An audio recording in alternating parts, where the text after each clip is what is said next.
Hi, hello, it's Leilani from the Bible in 1 Year. We are reading Psalm 57 today, and in this chapter we read that David is hiding in a cave on the run from a jealous King Saul. Saul has accused him of betrayal or treason, but David is innocent in all of this, and therefore he asks for God's mercy and God's protection. David imagines God like a mother hen hiding him from Saul. And he cries out to God to free him, to vindicate his name, and defend him from the accusations that Saul has spread. David is also fully confident that God will answer these prayers, and his confidence springs from his relationship with God. And he believes that God will send vindication from heaven for him, and shame on Saul for his injustice.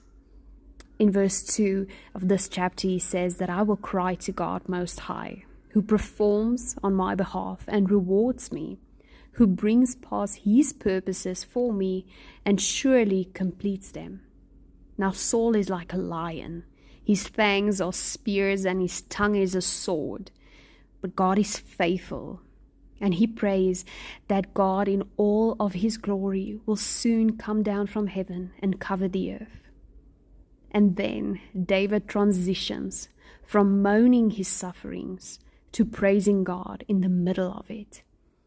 For he knows that Saul's accusation of guilt will become Saul's downfall, despite his circumstances. David is confident. His heart even sings under oppression in hope that God will comfort him with his presence soon.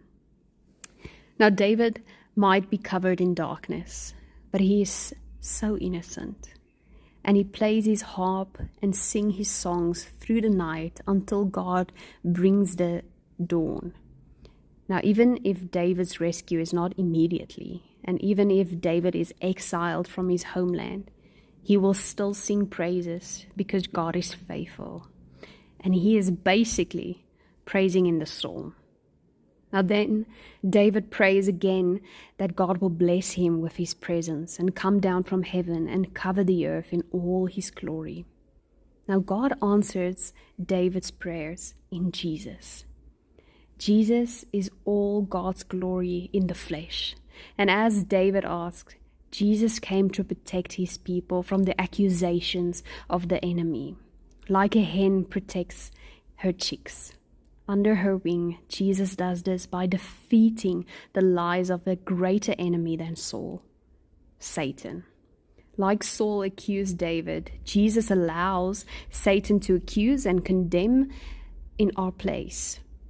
He lets the enemy dig his pit and willingly lies down in it. But when Jesus died on the cross, he also declared us innocent from our enemy's accusations.